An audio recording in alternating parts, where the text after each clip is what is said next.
We start the action at Main Road, where on a surface which groundsmen or players would relish, especially in May, Manchester City play Charlton Athletic. If City win, no one can catch them and they will return to the Cannon League Division 1. Your commentator is Barry Davis.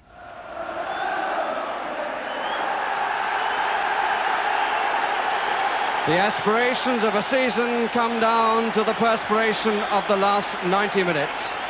For Manchester City, another chapter in their quite extraordinary history of brushes with fate. And their team selection, already hampered by injuries, becomes an even greater problem because of suspensions to Nicky Reed and Mick McCarthy. So Andy May moves across to partner Kenny Clements in the middle of the defence. Jim Tolmie is there in midfield, in spite of spending most of the week in hospital.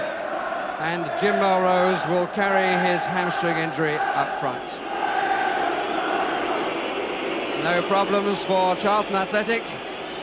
They come here having banished fears of relegation. They're in 17th place. Their team is unchanged from the side which drew with Oxford, and already they're looking forward to next season. But you would think this will be a match for men, but there are one or two boys involved, not least of them 18-year-old Paul Simpson, who's managed 5 goals in his 8 games. And in particular, perhaps the man that City have to beat, 17-year-old Lee Harmsworth, playing only his 3rd league game, having been called back from an outward bound course in Wales, and usually the youth team goalkeeper. And just to add spice to the whole affair, separate these two identical twins, the Kimball brothers, Alan on the left, I think. And here's the calmest man around, even managing time for a yawn, Billy McNeil, the manager of Manchester City. The referee is Francon Roberts of Prestatin in Clwyd. And the biggest crowd of the season at Main Road for Manchester City's biggest game. In the blue, attacking the goal to our left. People are remembering 2 years ago when Luton pipped them and City went down. And the programme goes back to 1927 when City and Portsmouth were in this identical position. And Portsmouth went up instead of City by 1/200th of a goal. First challenge for Alan Kimball. Kimball brothers, 18 years old. It's Jim Tolmie.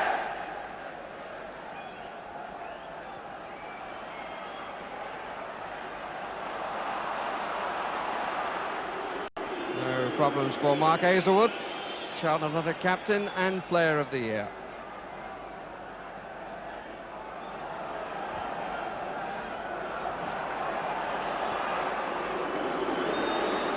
It's Neil McNabb making his 50th appearance for City today.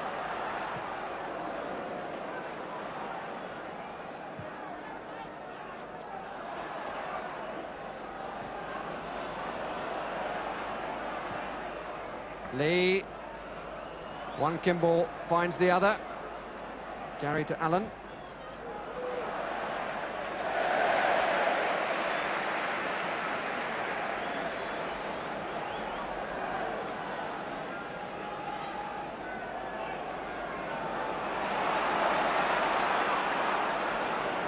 May, causing slight concern.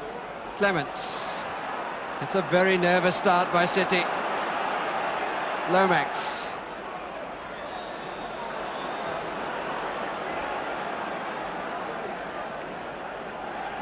Proved to be a very useful acquisition. He's here on loan from Oldham Athletic, having started his career here. And on this sort of afternoon, his experience could be vital in the absence of Reed and McCarthy. Good play by Tolmie, but it needed Clements to stretch. Charlton making all the play really at the moment, on by Kirbishley. May. Kirbishley.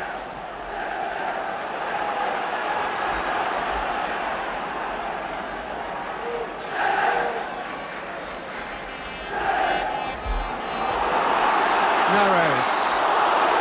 Referee allows play to go on. In the right position at the right time was Phillips, and he was given the ball. Simpson who provided the cross,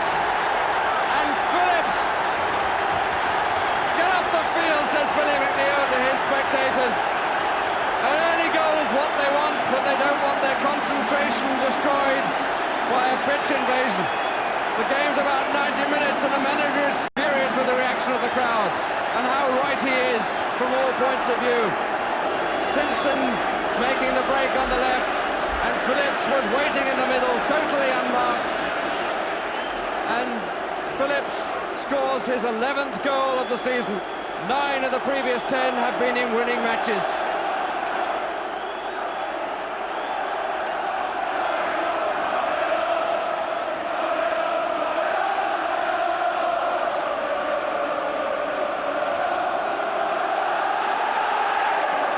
Simpson made the break on the left, but it was Phillips who was taking the eye because he was unmarked in the middle, and he was given the ball and City had the lead.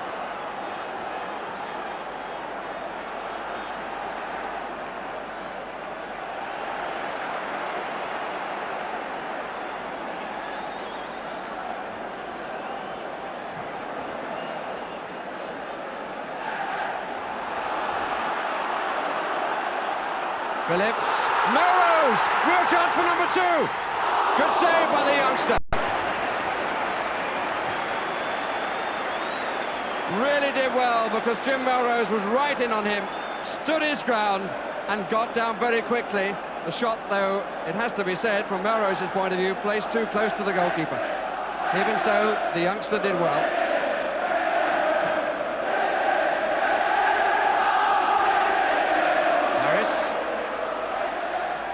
Harris, one of his former clubs, involved in this battle at the top, Leeds United.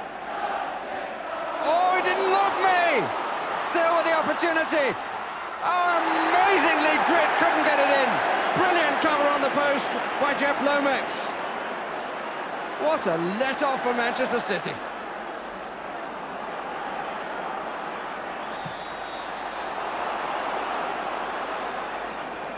Jeff Lomax, who's only played a handful of games, but he was the saviour of his side then. Steve Grit wanted to make too sure.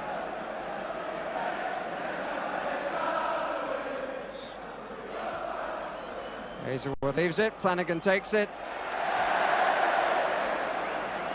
Jeff Lomax, in fact, only his 9th appearance, but he got over to cover the near post after the initial mistake had been made by Andy May, and Steve Grit wanted to make so sure to poke it in and couldn't get it through the legs.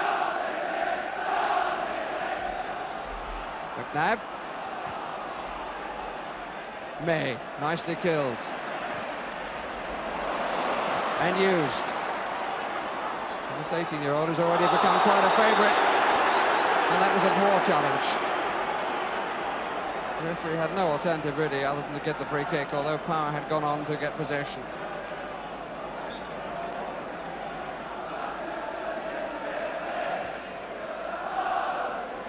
Kinsey. Corner. Challenged by Alan Kimball.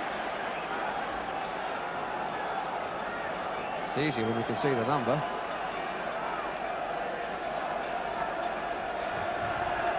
Corner coming right on the 15-minute mark. And May trying to get to it. And did! Spite of the efforts of the 17-year-old goalkeeper and the 18-year-old fullback, Andy May makes it 2-0 for Manchester City. Almost a veteran by comparison, but he's only 21. And again, Billy McNeil sees people coming onto the pitch. In fact, I think a total of 3. But City's total, the team, is 2 goals. Andy May's 3rd goal of the season, and how well he climbed, and he found the gap right in the top.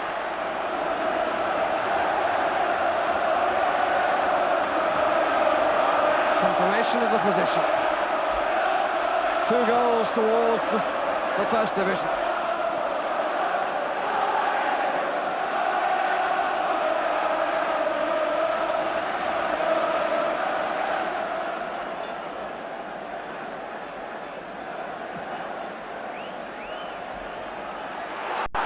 Kinsey.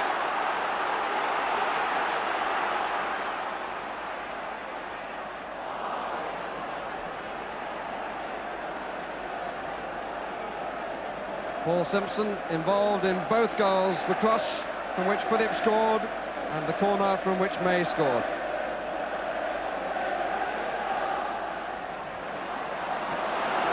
Instant dispatch by McNabb. Power. And the referee wants words with Paul Fryer, who overstretched and caught Paul Power. But I think by both players a genuine attempt to get the ball, and Power was certainly living up to his name.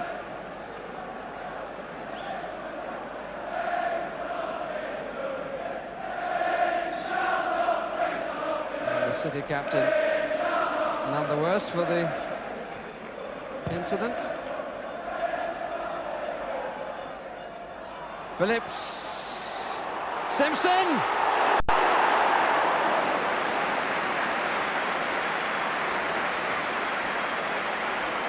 Well, the pace and the angle of the ball was against him. And I think one could say then that the young goalkeeper was a little caught out.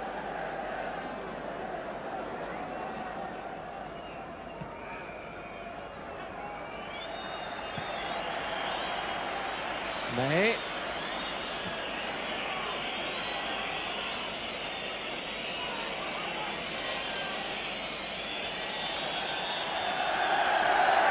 And City go off at half-time with their 2-0 lead intact. The first goal scored by David Phillips in the 6th minute, his 11th of the season. And Andy May climbing well to make it 2-0 with his 3rd of the season. And listen to the applause. The job is half done. Well, it's looking good for the home side. And people are able to listen to their transistor radios and not be concerned about the scores in the other matches. Some of the Charlton supporters have only just arrived after the problems outside Watford on the trains. You can tell them their side is 2 down. And Helmsworth has been much the busier of the two goalkeepers.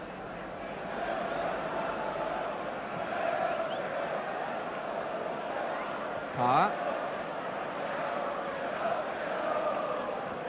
Flanagan for Robert Lee to chase.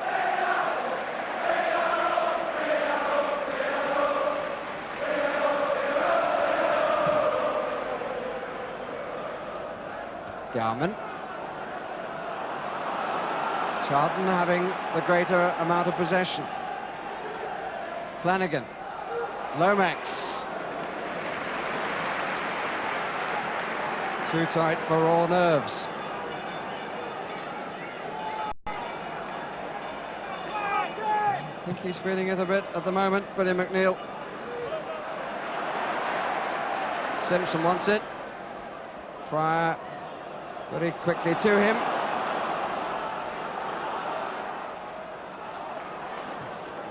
He needed the help of Hazelwood. But it's quite clear that the opposition have decided they've got to keep a closer watch on this fellow.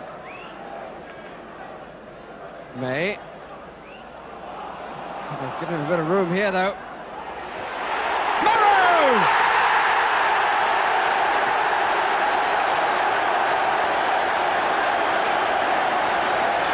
That's the crucial one, surely.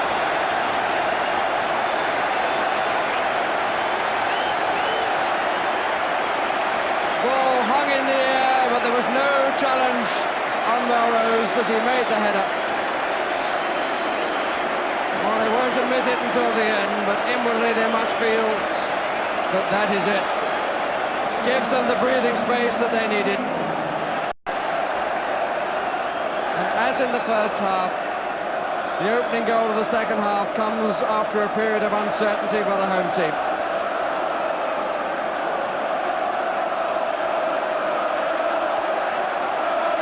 Jim Melrose, goal number 7. That's a lucky number for some.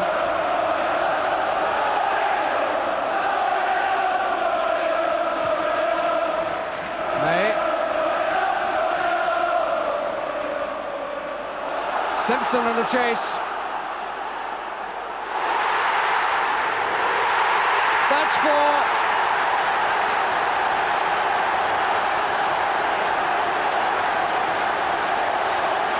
The 18-year-old delighted,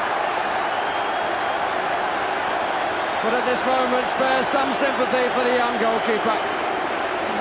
He wasn't sure whether to come out and have a fly hack at the ball or whether it would travel into the area. It didn't. Simpson stole it, and Manchester City lead by 4-0.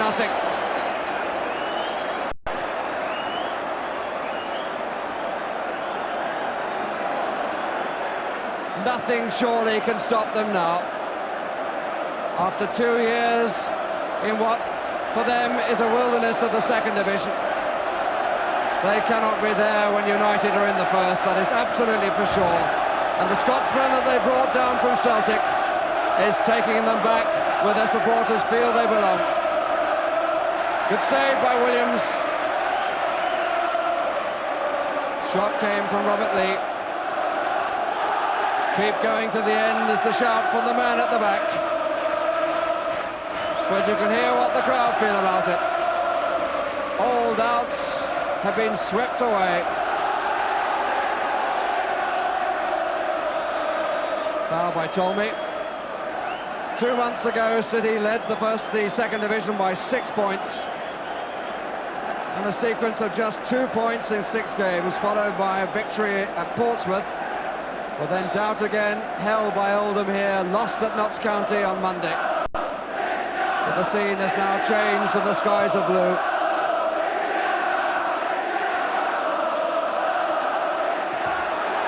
Melrose to Simpson. 6 goals in 9 games. What a start for him. Phillips! Yes!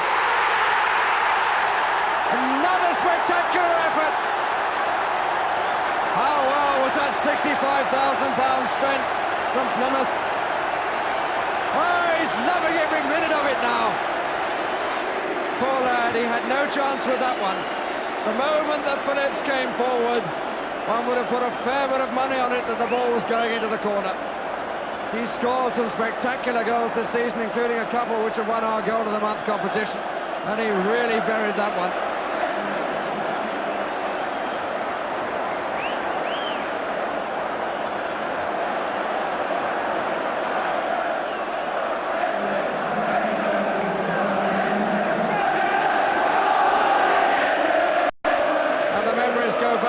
To 1927 when they put 8 past Bradford City, but that wasn't enough. 5 for sure will be more than enough now.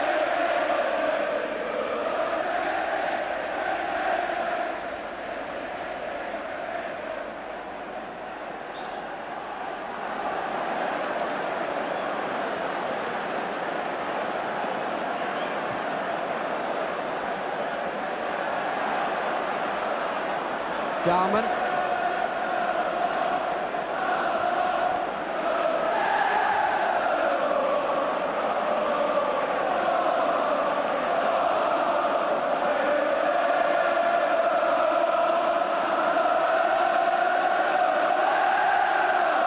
Dowman, blue scarves all over the crowd, all round the ground.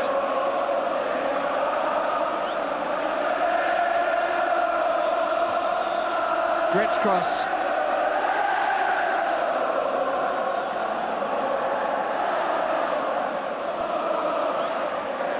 What a difference from 2 years ago on the last day of the season. Luton came here and sent them down with a goal 4 minutes from time, but now they're going back up. Grits! Oh, and they're certain to go if that sort of chance is missed. Steve Dowman, the culprit.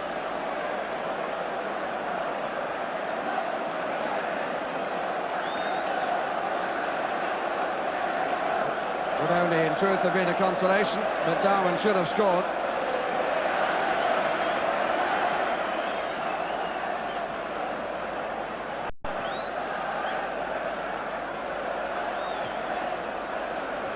Tolmie.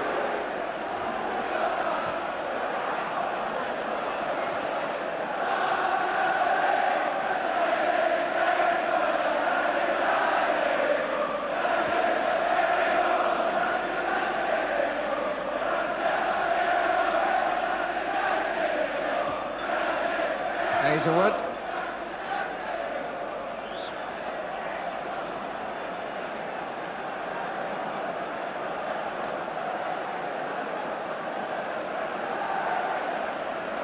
Kimball.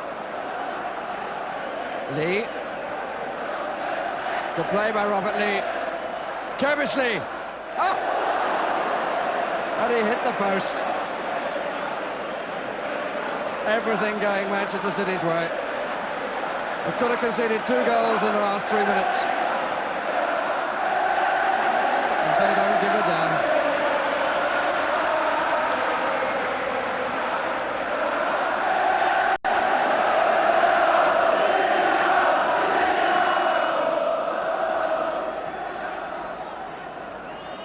Kimball, Gary Kimball. It's a useful cross. And it's turned in by Robert Lee. Alex Williams will be disappointed. Spoiled his clean sheet. But Charlton deserving of some consolation, which Robert Lee gives them. Takes his season's tally into double figures.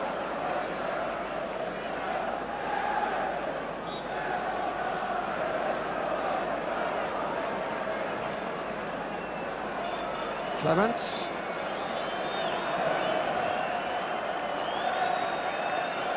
There's a City encampment, and all the photographers are encamped in front of Billy McNeil.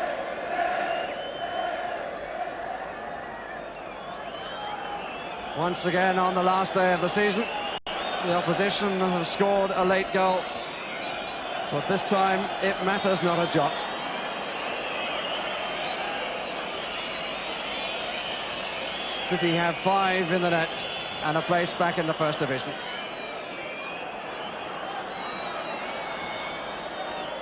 It's all so casual and end of season-ish now. Oh, Phillips, good save by Williams. Denying Gary Kimball. City are back in the First Division. Not surprisingly, there is a pitch invasion. The police had not a chance. Andy May goes off without his shirt. He won't mind that. Police horses on the field, but the crowd are being very good-natured, and I really think it's rather pointless trying to get them off. They've come to celebrate, not to cause problems.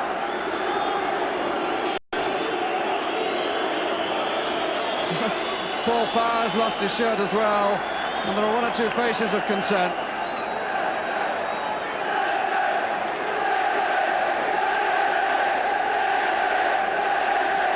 And I don't think Andy May's in any hurry to get back to the dressing room. One of the scorers, Phillips the first, May the second, Melrose the third, Simpson the fourth, and Phillips the final goal. And the 2 years in the wilderness of the Second Division have come to an end. Our congratulations to Manchester City on gaining promotion. They are the best supported team in the Second Division. Over 47,000 watched them today and have worked very hard to maintain that kind of following, linking with the community and promoting support through the Junior Blues. Certainly their youngsters David Phillips and Paul Simpson will not lack for First Division style come next August. And I'm sure City wouldn't begrudge a wish of better luck in the future to Lee Harmsworth, the young Charlton goalkeeper. Tony. 4 of the teams who could secure promotion from Division 2 on this last Saturday of the season won today, but goal difference gives Manchester City their place back in Division 1, along with Oxford, who become the first club to have won the 3rd and 2nd Division titles in successive seasons, and Birmingham, whose 1-0 win over Leeds was marred by rioting fans. Police made 125 arrests and 60 people were injured when a wall collapsed. Middlesbrough's 2-0 away win at Shrewsbury has confirmed their 2nd Division survival and left Notts County and Cardiff, who both lost away, to occupy the final relegation places along with Wolves.